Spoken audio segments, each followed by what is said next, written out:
विद्यारूपेण संस्थिता नमस्तस्यै नमस्तस्यै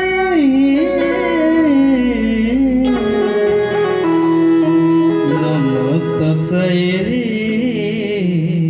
नमो नमः। एक बार प्रेम से बोलिए सच्चे दरबार की।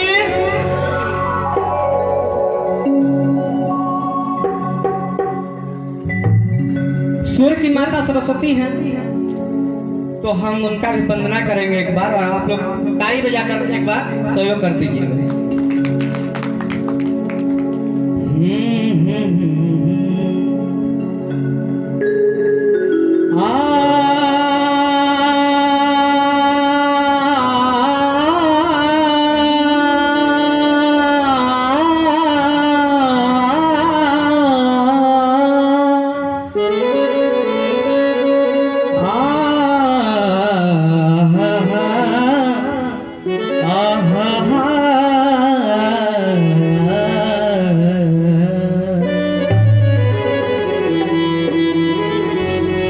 सरदा भवानी राख सभा बीच पानी,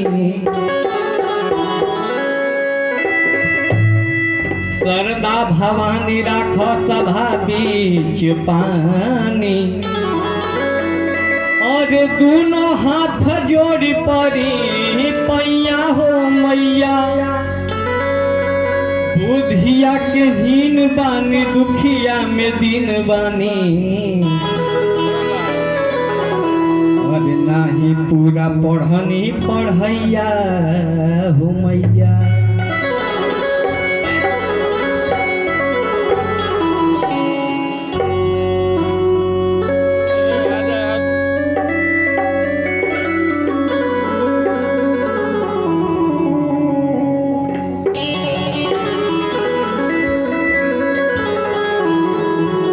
एगो भक्त अपना माई से विनती करता, वंदना करता, कहता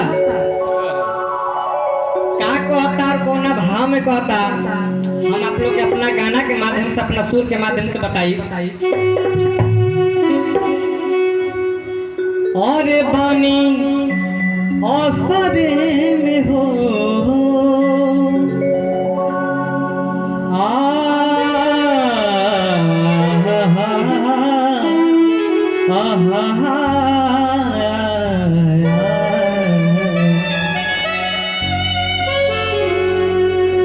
पानी असरे में हो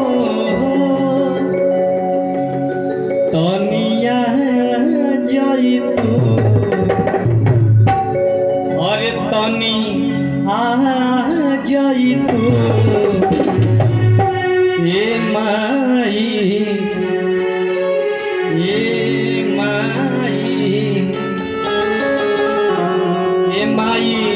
सभा बीच आज के बचा गई तू ए माई, सभा बीच आज के बचा गई तू।